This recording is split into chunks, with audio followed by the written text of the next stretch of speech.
Hey everyone, welcome back to the Real Kiz Podcast. I'm Annabelle, your host, and I don't have Ollie the octopus today, but I do have my friend Laine from Seattle, who is one of the Kizomba Seattle organizers. And today we're going to talk about what it takes to grow and support a local dance community. And Laine is the perfect person to interview on this topic because she is the backbone of the Seattle dance community. And today we're going to find out why. Hi, Laine. Thanks for joining Morning, me. Annabelle. Evening for you, morning for me. Yes, I know, 9 hour time difference is wild. But can you start by telling us how you got into dance and what is your dance background and dance history? I actually don't have a dance background from growing up. I got into dance sort of spontaneously in college with salsa. I feel like that's everyone's gateway dance or most people's gateway dance. So I started with that, doing salsa club in college, kind of on a whim, and had some friends that for years I would just go dance salsa in Seattle with for a while. Friend, not from salsa at some point, had another friend that had heard about Kizomba, and we decided on a whim to take a class. That was back in, oh gosh, like 2012, 2013. We decided to just check out this thing called Kizomba, which I think today would have maybe been kind of a fusiony style, kind of the ghetto zouk fusiony looking kizomba of the mid 2010s. Loved the music immediately. That was with Frances T, taking classes with her and Jay way back in the day. And for a while, I kind of toggled between salsa, kizomba, that became a little bit more kizomba, a little bit less salsa, and then eventually like full on kizomba. I really loved the music immediately. I had liked salsa because it felt kind of aerobic, so I used it sort of as a workout, but I really ended up enjoying how you can just dance kizomba sort of forever. It's just walking around. And the scene was really welcoming as well. It initially weirded me out because it was small and you're seeing the same people 3 days a week, 4 days a week. But I ended up really liking that connection that came from a little bit smaller group and getting to know people more personally than, at least at the time, the salsa scene functioned, where you could just kind of go dance, leave. So yeah, here we are today. I dance it a lot now. Haven't danced salsa really, except for when one salsa song pops up at a kizomba social when they're trying to get people to leave the party. That's so cool. Yeah, I remember Francis and Jay back from my Seattle salsa days, which is kind of Yeah, crazy how it's gone such a full circle. I was really active in the Seattle salsa scene back in 2000s. I left Seattle in 2012. So if you started might have seen you after, there. wow, that's wild. Okay. So when you say that the Seattle Kizomba scene was small back then, like how small are we talking? I'd say, gosh, I don't know how many people, but we had a Monday practica, which we still have, that was this volunteer run thing. And then regular classes at Century Ballroom in Seattle. And then I think a once a month Friday party. And then I'm not remembering additional regularly occurring events, but I might be misremembering. There were like workshops as well that sort of took place, but I think what was sustaining it was the Monday practica plus a once a month kind of special Friday social. And then I don't remember what else there was, but that was what I remember going to. And then a small enough group that you know when someone is new in the room, always. Like, who are Yes. you?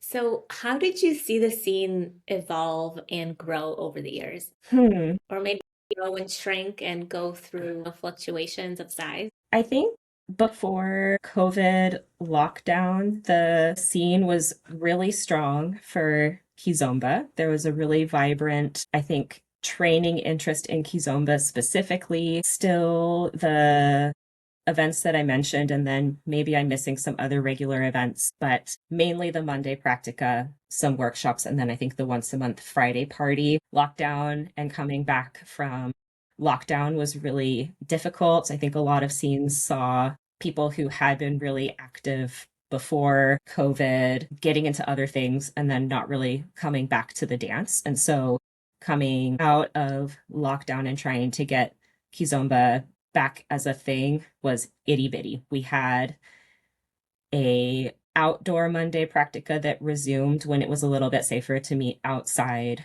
with masks on. That evolved to a return of Monday practica. And then our scene was fortunate enough that Marietta had moved to Seattle during the pandemic, and she started teaching some classes in Seattle. I think without that piece, we would have had maybe like a small group Monday practica thing going, but no instruction really available. And then since then, that's evolved to Marietta teaches a lot still. She teaches 3 Kizomba training teams. And then we have 2 studios now that have Kizomba programs, which supports that regular learning and a lot of work that additional newer dancers to the scene have done around building the urban kids programming as well. So on that side of things, it feels more exciting to me now than before COVID. I think as well locally, Seattle has just a really vibrant ambi dancer scene, a lot of people who lead and follow, a lot of enthusiasm around learning and giving feedback and practicing, and I think really deliberately being welcoming to people coming into the space. Who are you? Where are you visiting from? Are you new? And I think that energy to me feels a little bit different than what it was like before COVID in a very nice way. I really, really like it. Yeah, I think Seattle dancing is kind of famous, at least nationwide, because you guys travel to all the festivals, you travel all up and Mhm. down the West Coast and across the country for some events. So Seattle dancers definitely travel, and some travel even internationally. Mhm. So you definitely have, and when I say you, I want to include myself. I want to say we. You can say we always, Annabelle. You're always Kizomba in Kizomba, Seattle. I know. I still have my Kizomba Seattle t-shirt. I very fondly remember traveling to all the events with the Seattle Kizomba crew, and it was always so fun, such an amazing sense of community and friendship. Mhm. So I really miss it. But how did you get involved in the Kizomba Seattle scene? Because I know that when I came in 2020 three, I want to say I moved back to Seattle. You were doing so much, but when did you start doing all the things that you have been and are currently doing in the scene? I think the current setup evolved out of necessity coming out of COVID lockdown. Before COVID, we also had a volunteer run Monday practica. So I sometimes helped with that. That looked a little bit different than it does now, where to volunteer, you had to sign up to help for a month, which when you're trying to get lots of different people to do the volunteering, that's a pretty big commitment to sign up for. That's a lot of Mondays in a row to hold your evening to be helping with something like that. And it was in apartments. So we had at one point a walkie-talkie system. A walkie-talkie would be hidden in the bushes outside of an apartment building. And then people would take turns being on the other side of the walkie-talkie to come down and let people in. It was a whole system that worked given the circumstances. It wasn't a studio rental. So that was helpful, and also just a lot of logistical pieces then. But I had helped with that before COVID. And then as people were starting to dance more after lockdown, someone else in the scene started getting like an outdoor Monday thing going again. Normally in the summer here, we have a really incredible waterside Monday practica that's free when the weather is nice. And so that started right after kind of coming out of lockdown, really small group with masks on, trying to bring back a little bit of dancing now that things were opening up a little bit more. And we were dancing outside with coats on until, gosh, mid-October, like pretty it's not cold in Seattle, really, but we were really riding the edge of like appropriate weather to be dancing outside in Seattle, where it's pretty rainy. And at that point, I personally didn't want to say goodbye to that, especially, I don't know about you, but I didn't dance at all during lockdown. So to go from nothing for almost a year and a half to having this special weekly thing, it's like, I don't want to let go of that. And what are we going to do now that it is like for real too crummy outside to be dancing anymore, like for real. It's wet, it's cold. So at that point, the studio that we currently use, I think, had been used in the past by other dancers for training. I don't believe it had been used for practica. but there's a residential space in Seattle that is $45 or something, $50 for 3 hours of rental, like really affordable. And so at that point, I started collecting donations to be used to cover the rental and started facilitating the kind of return of an indoor Monday practica space that currently looks like, for I think for 2 years I would do the cat herding of getting volunteers for that. Kind of my commitment for myself was, if I made the event page, found the volunteers, which is truly cat herding and dance scenes, and reminded people about it, then I would not co-host. So I was able to get volunteers to help with the co-hosting part, and then just did the facilitation and the event, making the events and stuff like that. And that has evolved to, yeah, kind of a regularly occurring thing. Two other dancers here, fortunately, do it now. So it's not me, Miriam and Garrett, and they've done a great job stepping into that role. It was feeling a little bit too much for me to manage on top of some other things. So for the Monday practica piece, I coordinated that for 2 years around then, and then kind of told the group, this is my last month doing it. If someone wants to learn how to do it in the next month, great. After that, someone else is doing it or it's not happening anymore. So I did that. I manage our Facebook page, and I put together, I'd say the last 2-ish years, I've been putting together a list that is posted to social media of all of the events that we have going on. I do a little visual so that like is a really easy to look at Instagram visual, and then the list of links of everything that's going on. That in and of itself is pretty time consuming. So I do that once a month now and have been doing that for a while. I also try to remind people of things that are coming up, especially if I'm going. I would like to go to a good party and see my friends. So I'm lurking in our big group thread, reminding people about stuff. And then otherwise, I've kind of dipped my toes into other encouraging people to practice things. We had a bingo game at some point that was really fun. If you recall that, I think you were in town for that, where people could do different practice things, and then if you got a blackout, you could get some free private lessons. Trying to think what else. Yeah, just reminding people of events. I feel like that's the main thing that I do right now. And then as of a year ago, I also teach like once a month, and that's kind of what I feel I have the bandwidth for. We both work in education, so already my day job has been spent teaching. Yeah.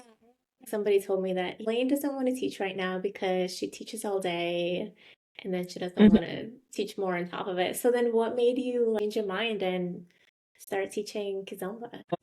I think saying farewell to coordinating Monday Practica helped open that as an option. I think also there are, again, you work in education, you see a lot of really cool things in teaching. I see a lot of really cool things in teaching kids, teaching adults in dance.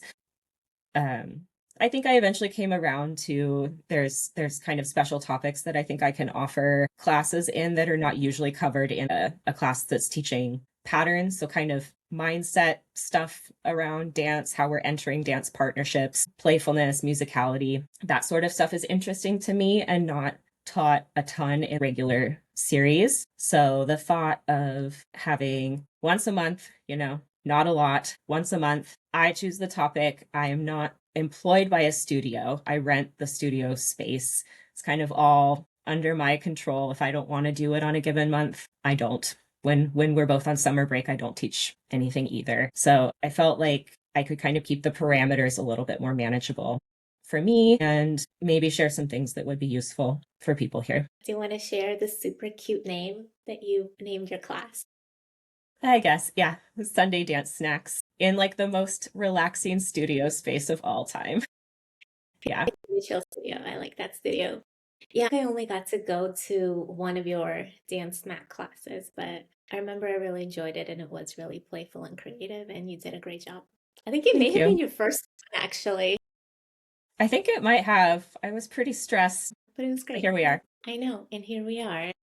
Here we are. That's so cool. Yeah, and I love, like you said, the visuals that you create for both Dance Smack and the schedule, the monthly schedule for Seattle Kizomba. It's also like nice to look at and visually appealing and just adorable.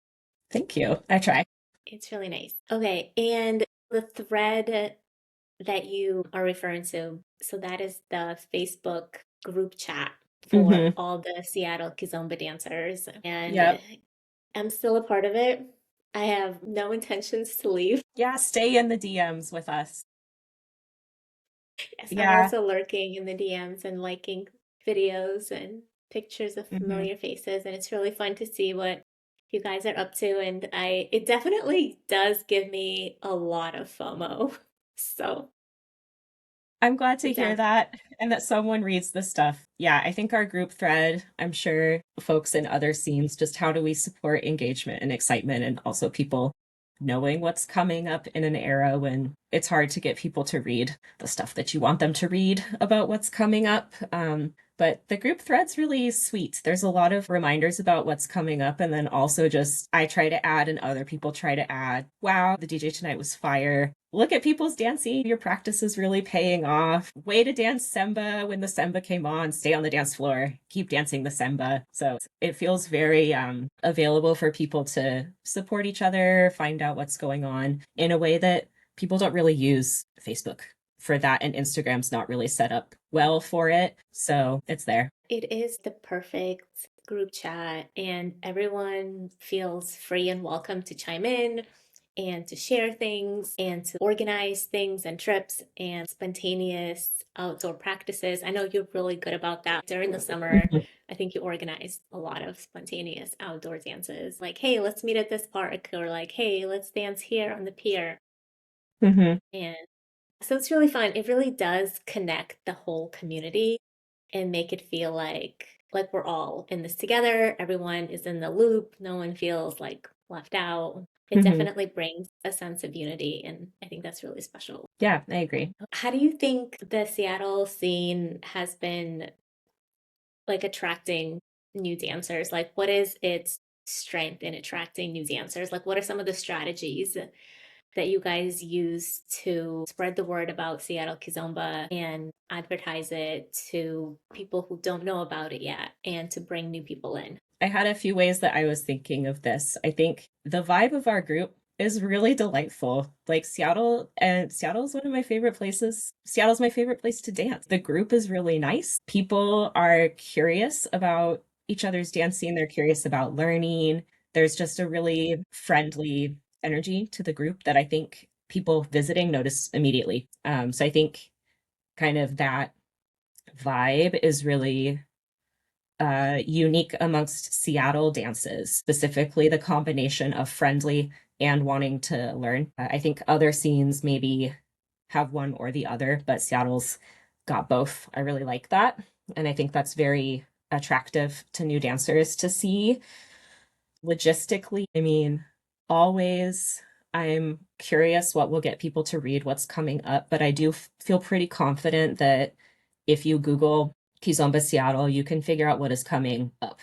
So I think I'm surprised often with our indoor Monday practica, which it's in the basement of a house or it's in a converted garage. You walk through someone's backyard, past a koi pond, confidently down into this shed, and out of towners find it. Like out of towners find it. So I think having clear information posted that people can look up and find that's important to yeah to get new dancers. People have to be able to find the information.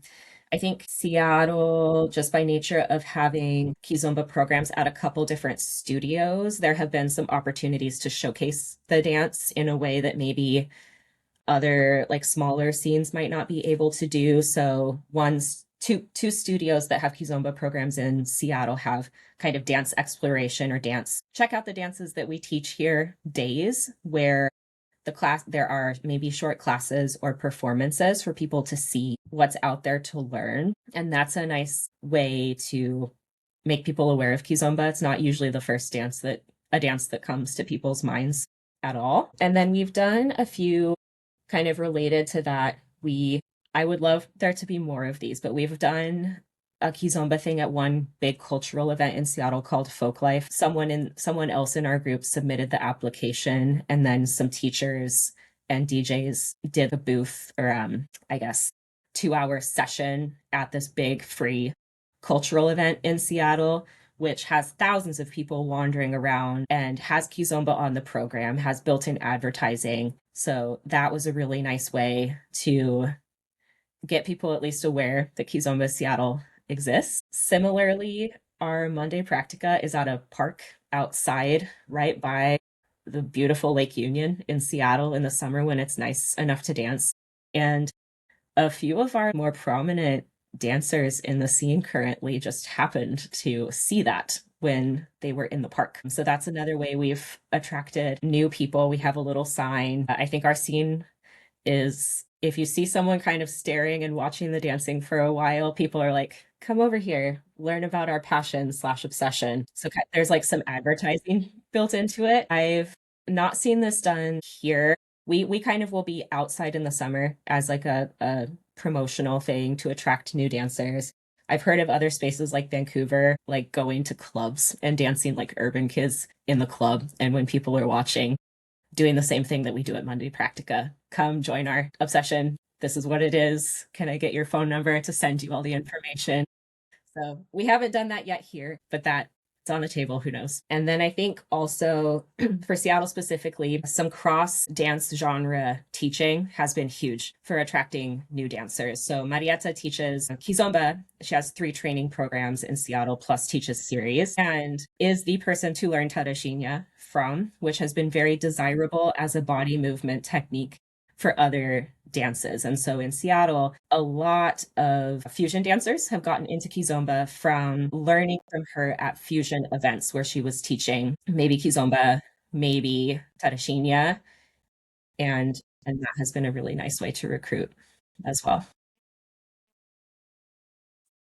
Those are all very effective strategies because making sure that the information is available so it's easy to find. Nobody is confused and frustrated looking for it. It's readily available. And then being out there, being visible in public Mm-hmm. and being friendly and welcoming and just having such a nice vibe. I mean, Kizomba music is so amazing. When you hear the music and then when you see people dancing to it, everyone is always so interested. They're like, oh, what is this? This is so different. Mm-hmm. And You can't resist wondering what's going on. exactly, you can't resist. Having visited other dance communities, what do you think is the biggest need or the biggest challenge for local communities everywhere? Maybe including Mm-hmm. Seattle, even. I was thinking about this first for Seattle and what I wish I could see, and where I've maybe seen some struggle or heard of some struggle in other scenes. I haven't traveled a ton to like non big event things elsewhere in the States, so I don't know a ton of local scenes super well outside of Seattle. I think again, Seattle has a lot that I love. Welcoming energy, curiosity to learn. Classes are for the most part available. So there's a lot of good there. I think a wish that I have for Seattle at the moment is maybe for teachers to be a little bit more transparent about their own training. And that could look like going to each other's classes and maybe talking about what you're working on with students when even if you teach, you're all in a student mode learning from someone else, or talking about in classes what you're working on, or being at Monday Practica and being really outspoken about what you're working on. I think sometimes Seattle can have a little bit of a you get to a certain point, you don't need to learn anymore. You figured it out and you're done. And I think we both know there's a lot of practice happening. Like the learning is forever. That's part of the fun. And it makes a more cohesive feeling group. Like we're all here learning, even if some people are in the space of sharing information as like a teacher.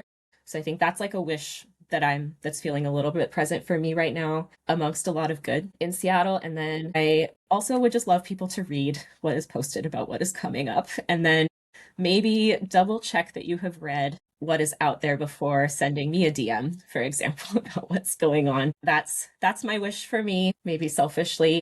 Uh, and also maybe a little bit more of a norm locally around announcing at events what's coming up, because I can't control what people do. People might not have read it. So, okay, if everyone's here for this party, turn the music down for a little hot second. There's another thing coming up on Wednesday. Buy your tickets, turn the music back up, sort of thing. I think in other, like at the kind of coming out of COVID, it was mainly me trying to get Monday Practica going, just Marietta teaching. I think Seattle now has a pretty broad number of people that are are involved in some way. That is what seems like a really big need for other local scenes. Like you cannot be the person teaching and the person promoting and that's not sustainable for one or two people to do. So I think there's maybe a need to share the load. And then Do you also get people to follow? Like you touched on it a little bit when you talked about how you Mhm, passed off the Monday practica, but because I do think that Seattle does a pretty good job of sharing the load because there's a mhm, volunteer team for the Monday practica, there's a volunteer team for the Wednesday practica, which I was a part of, and I mhm, also volunteered at the Monday practica as well. But yeah, let's talk about like some of the strategies in getting people to share the load because I think that's so important. And I think that actually is one of the main weaknesses in a lot of dance communities is that it's mhm, really one or two people doing everything and carrying the entire community. And everyone else is taking it for granted and showing up or not showing up or just not taking kind of like ownership and responsibility like hey this is my dance community and I am a part of it and mhm. like I need to start contributing at some point. So how do we get people to realize that? I don't know if this is the best way to do it, but in Seattle, it has looked like threats. I don't know. It's Yes, looked like threats. yes, Yeah, threat. that's the best way to describe it, I guess. So for Mondays, since COVID, Monday is volunteer run, and there is a cost to the studio. It's cheap. It's usually not, to be honest, the funding part that's an issue. It's people taking the time to volunteer. But they'll reach out, say, hey, we need more funds for Practica. Here's a Venmo. So that if there was not funding, the studio is not paid for and you don't have the practica. You cancel it. That's never happened. What has happened is if there are not volunteers for a practica by a set date, so after two asks is kind of what I was doing and what Miriam and Garrett have continued. This is my first time asking. We need this many volunteers. This is my second and final time asking. And then you just low key cancel the ones that don't have enough volunteers. And boy, that is sad. That's really sad. And I will tell you, the month after a canceled practica, volunteer finding is not a problem at all. People do it. So that's I think what we do there. Those I kind consequences. You yeah. present consequences. And so it's almost like parenting. And to be honest, I think the first time, I don't know if you and Garrett raised it differently when you guys announced that, like, hey, either do this or it's not going to happen. But I think Garrett may have started wording it a little more strongly because Mhm. honestly, it was a little triggering for me. And It was really direct. I was triggered. And I almost put in the chat, like, hey, maybe let's not threaten. Yeah, it is. I feel Yeah. attacked, Yeah. but I didn't say So anything. yeah, so that's kind of what we do here. I mean, I do the same thing with classes that I teach as well because I'm booking the studio space and my time is valuable. I'm needing time to prep a class. I've already paid for the studio rental and I'm not employed by a studio, so the I'm kind of in charge of if the class takes place or not. And so if I don't have enough people signed up by the time I would need to let the studio know if I need to cancel, then I cancel and we try again another month. That's kind of a boundary for me as well. I'm not teaching for free or paying to teach. Like I said, for Monday Practica, when I was going to be done, I offered the space for someone else to learn. So, like, I'm going to be done facilitating Practica after the next month. If someone wants to learn how to do what I've been doing to continue it, we'll have the next month. I'll walk you through it and then I'll be done. But if no one else wants to do it, then this is the last month of Monday practicas. Thank you and farewell. And that worked out okay. There was like a transition time, and then Garrett and Miriam have done a great job keeping it going. And running something weekly is a lot of work. So I'm very glad that they've helped with that. Yeah, no, they've been doing an amazing job, and I also love being a part of it while I was there. Hmm. It's always fun being a volunteer. It's like the special boost, but it feels Yeah, nice. I try to advertise it too. I don't know if it makes a difference, but if you're meaning to practice more and like getting out there and practicing more is hard, if you sign up to volunteer at an event, you're going to be ensuring that you go and practice because you've said that you'll be there during a certain time. So I think that also helps entice people to help, just because you will get yourself out there because now you're accountable. You've told someone that you'll be there. Absolutely.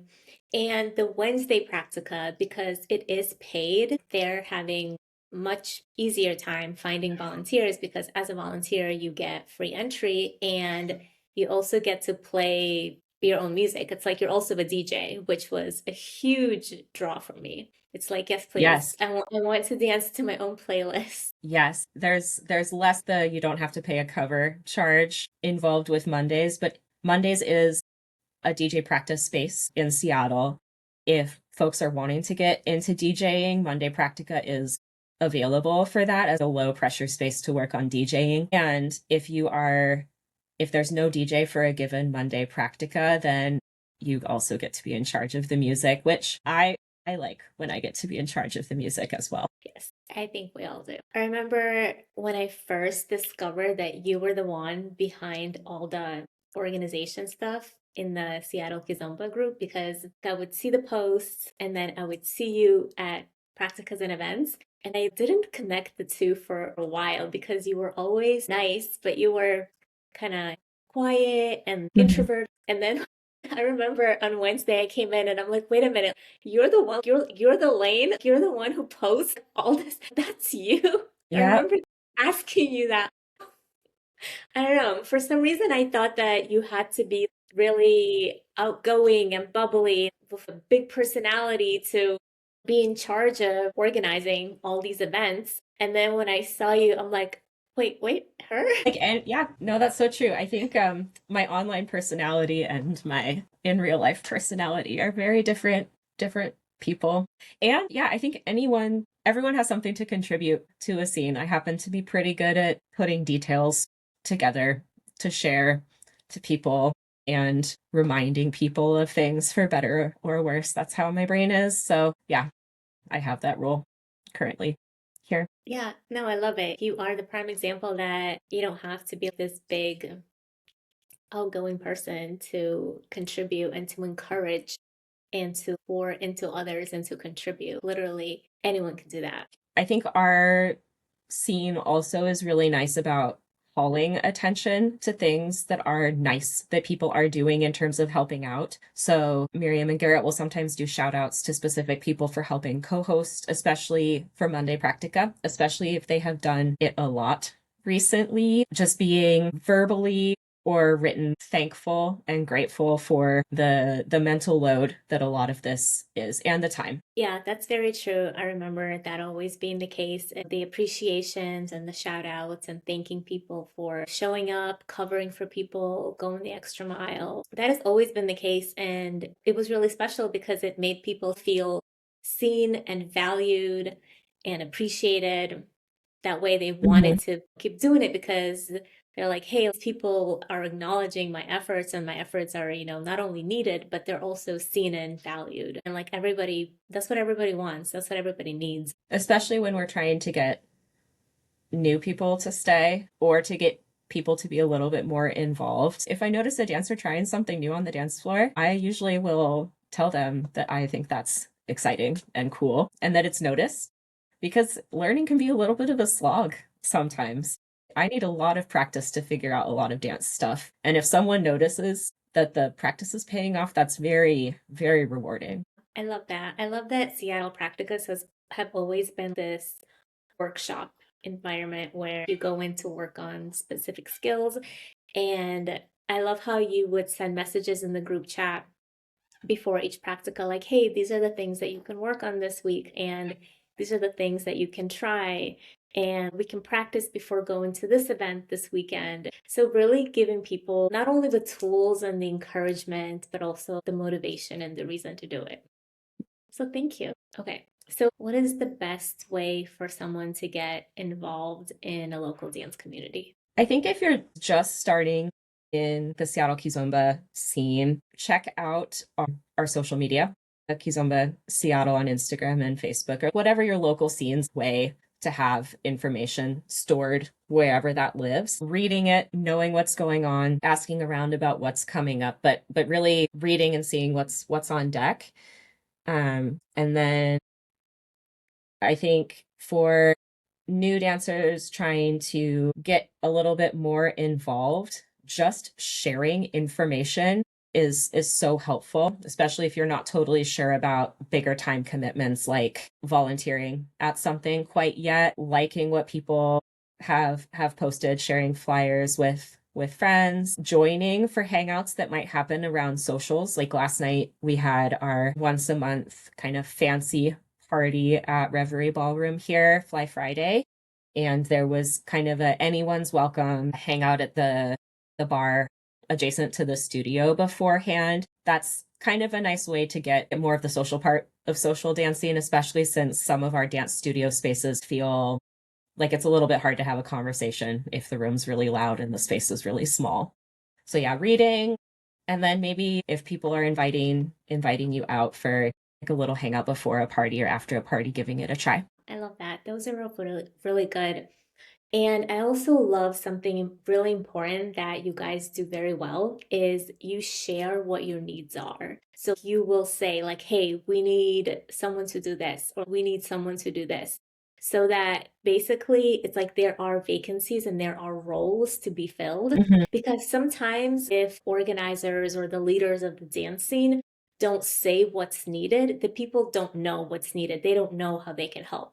So if someone new is coming to the dance scene, they don't know what's going on. Like they don't know what's Mhm. happening. They don't know what you need. They don't know how things work. But even for me, it all became clear pretty quickly because just being in the group chat, I see you guys asking for volunteers on Monday. And then somehow I found out about volunteering for the Wednesday practica Mhm. and just like random things. And then I don't even remember how I started doing the Seattle Kizomba Instagram page, but I started doing that and it was really fun. I think I might have asked you because you had mad social media skills. I do have mad social media skills, yes. Yeah, that was so helpful. I know, but That was Ari so has helpful. been doing a very, very good job. Yeah. 100%. Yeah, she's made me very proud. For sure. Yeah, I think we have the clear Monday Practica volunteer ask. So that is put into our Facebook page and then in our group thread as well. And then sometimes I'll put asks of like nice to haves in the group thread. Like I'm hoping again that we'll be able to do that folk life cultural festival that's here. That would involve someone else, not me, filling out the application for that. I would love for us to be at this like citywide outdoor social dancing thing that happens in the summer here called Dancing Till Dusk. So I might again put an ask out if someone wants to pursue not facilitating the teaching part, but just the can we get onto the roster of it, and then other people would maybe take it from there in terms of teaching or DJing. And yeah, I put those out into the void. I'm also okay with them not happening if nobody wants to step up to do it. I'm not going to make it happen if nobody wants to do it. Yeah, so something that you're so good at as well is setting boundaries. And I think a lot of organizers and leaders in the dance community get burnt out because, again, Mhm. they take on the burden of doing it all. They don't state their needs, they don't ask for help, and also they don't set boundaries. So, as a boundary expert, which I think you are, I think you're so, so good at it. I mean, you've been Thank you. referring to it this whole episode. What are some ways that organizers and leaders can set boundaries for themselves? What comes to mind is just being okay with things not happening if there's not what you need to make it happen. So for Monday Practicas, we don't have volunteers for it. That does not mean that Miriam and Garrett then take it over. It just means it doesn't happen because other people didn't agree to do it. We'll try again a different week. What a bummer. And it is a bummer. People notice when Monday Practica, which is a pretty regularly occurring, free, exciting way to start the week, is not part of your week because of not enough people volunteering. Similarly, for classes, Marietta was doing this for a little while with her drop-in Tadashinya classes. I do it for the dance snack classes that I do, of being okay with canceling class if people haven't signed up in time so that I know I can cover the prep time, the actual time being there, and the studio that I had to pay to rent. So I think kind of deciding what you're okay, when you're okay to just have something not happen versus when you are going to do it no matter what. That's awesome. And then again, like you've been saying, putting it out there, someone, not me, can do this. Hmm. So specifically Yes. saying, I'm not going to do this, but someone else is more than welcome to. I think that is mwah, a chef's kiss in setting boundaries. And another thing I love is anytime you travel or go out of town, you leave this message. Leave me Yeah. alone. That's so true. Yeah, I do have a non-dance life. We all have a non-dance. We have a non-dance life, even though dance can feel so all-consuming and exciting. So if I'm traveling with my partner who is not a dancer, I do not want DMs about if Monday Practica is happening or where the party is at. And I will like put a message on. I wish I could also have that like almost like email notification style on like an auto reply on Instagram and Facebook to just ping people if they even try to be like, no, I'm on vacation, ask someone else. But I'll state on at least Facebook, like I'm gone, ask someone else if you have dance questions. And I've also started putting on our like, again, I still get DMs as any organizer, I'm sure. You ask, but sometimes they still happen. I'll put on our list of links for the month specifically who to contact with questions after I do it for every single item on the list now. So this event is happening, contact the studio with questions. This event is happening, contact Miriam and Garrett, the organizers. And it seems to have, I don't know, some part of that mishmash of stuff has at least reduced the amount of DMs that I get. So it's a start. That's awesome. Love that. Yeah. All right, so to cap this up and come back full circle, I want us Mhm. to talk about the thing that makes the Seattle Kizomba community truly special, and that is the bond of the dancers off the dance floor. Because Mhm. I think that that is truly what cements the community Mhm. and makes it a community instead of just a bunch of randos dancing together, sharing a dance Yes. floor. And I think we've mentioned it before, but there is truly this sense of friendship in the Seattle Mhm. dance community. So, how does that happen? What do you guys do to make that happen, to create that? You know the vibe. You've lived in the vibe. I think the vibe is now self-sustaining because it is the norm. The expectation is like, come on in. You're part of the group. I think there is like any dance scene when you're brand new. If you come into a Monday Practica space, people are going to be curious who you are. They'll ask you to dance. They'll introduce themselves. And new dancers are going to have to keep showing up. And there's a little bit on new dancers always. But I think our scene, if there's new people in the space, the norm is you are talking to them because it's another human being. And like, we're not just dancers, we're real people. So trying to get to know people that are in these itty bitty dance studios with you saying hi, asking them to dance. I think when we were really in the thick of not a lot of people coming out dancing right after COVID lockdown, I would be, and other people would be really mindful of greeting people when they came down the, like you see people come down the stairs into our weird basement space that we have for our Monday Practica. You see people walk through the door into also the weird space that we have our usual Friday party at. Like we only dance in kind of odd special spaces in Seattle for the most part. Wave, acknowledge, you see someone over your shoulder, hey, I mean, you're not like surveying the room in that weird, like, waiting for a dance with another person kind of way. But if you like open your eyes and happen to catch the eye of someone that walked into the space, maybe a quick wave over the shoulder of your dance partner, and then, focusing back on the dance just to like recognize that this person is in the space. I think that feels Mhm. really nice. I think a lot of Marieta's classes and classes that I try to teach as well are really mindful about accepting feedback, including feedback that's positive. Like it doesn't have to always be negative feedback. And in fact, it should mostly be positive with new dancers. Unless Mhm. someone is maybe not smelling super great or causing you pain. Like if someone's just like a little bit awkward because they're new, finding something that you like about their dancing. Maybe their frame's really relaxing, maybe they smell really nice. Maybe their walk feels really chill for a beginner. Like all those things you can share. And I think that creates a space of more of a kind feeling vibe than kind of that, I don't know. intense, try to be the best, technically the best dancer energy, which can happen in some dance spaces. And then what about all the social gatherings that happen outside the practicas and the socials? We have like little gatherings that will happen before like some of our bigger parties. I think people also are just hanging out with each other. There's a lot of meetups to practice, walking somewhere after Monday practica, especially when it's outside, like to go to a restaurant or something afterward.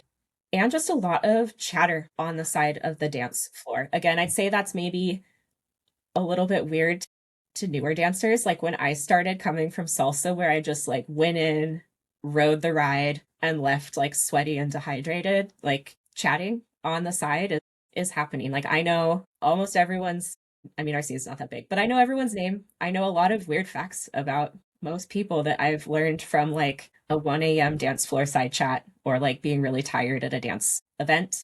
We try to have group threads for things where we're traveling together. And then people will put in those separate, maybe the Victoria Festival group thread where like our entire scene goes up to Canada. Like, hey, we're going to get dinner here before the party. Who wants to come? Hey, grabbing coffee with this person. Because then everyone's like in dance vacation mode anyway. We're not working or anything at that time. So that can feel inclusive, I think, kind of open for anyone to come. Activities like that just feel welcoming and feel inclusive. Yeah, absolutely. And you're absolutely right about the socializing on the sidelines. I know for me, it was equally as important to socialize and dance at both practicas and the socials. Some nights it's like, yeah, I'm just gonna go see the people. I'm just gonna go hang out with the people, like my Mm-hmm. friends. I just want to like, go and just be there. Like I don't even care how much I danced that night.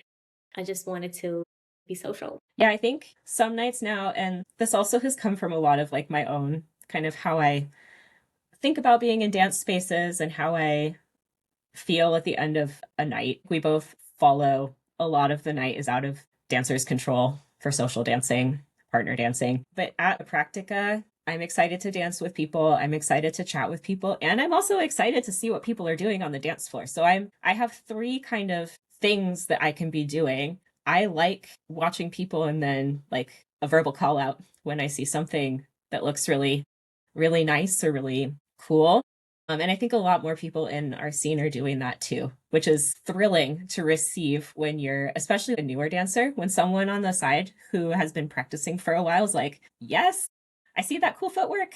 That's like so fun. So yeah, I'm also not feeling a need in our scene to just be constantly dancing the whole time or else it's a disappointment. There's great conversation and great, also cool dancing to watch, like very inspiring dancing to watch. I love how, even though, yes, we are there to dance, but no one is only trying to dance. People are there to relax, hang out, and just to be with each other.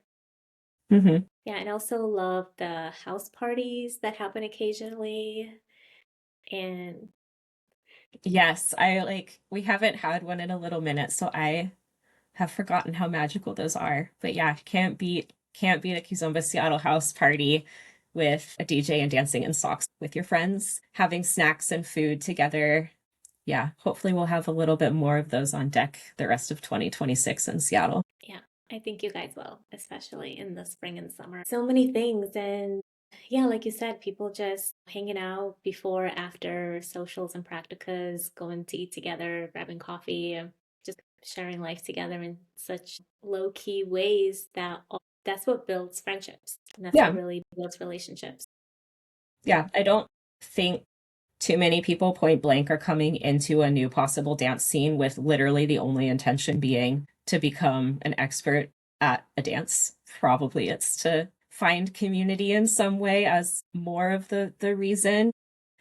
And I think Seattle has a nice emphasis on that I like a lot. Yeah, it is truly a gem of a community. And yeah, I always say I miss it every day, and it's true. But yes, even with all the incredible high level dancing that is available to me here in Europe, you can't really compare that to the warmth of a local cozy dance community. Mm-hmm. Yeah, it is cozy. So cozy. And you have contributed to that. So Thank you. You are a big part of why it's so cozy and so wonderful. So I just want to give you all the appreciation and Thanks. credit. And Yeah, hard for me to take compliments, but thank you. I definitely stand by the fact that you are the backbone of the Seattle dance community. And I'm sure everyone else would agree. Seattle's spoiled right now with a lot of people putting a lot of work. You know, we're not Europe. We're not massive. We're not like self-sustaining in the way that a salsa community is in Seattle. And a lot of people are putting in a lot of energy to have the scene be so vibrant, feeling for how like relatively small it is. And it is very, very vibrant indeed. Mm-hmm. All right. Well, thank you for joining me and for sharing your experience and your wisdom. And hopefully, you guys can take a lot of value out of everything that Laine and I shared about what makes the Seattle community so great and what it takes to get there, and also everything that organizers and community leaders can do to grow and develop their local communities in the same way. So, Thanks for yeah, having me. of course. I can't wait for our physical reunion this summer. I know it's going to be great. Yes, it will. All right, everyone. I will see you in the next episode. Thanks. Bye. Bye.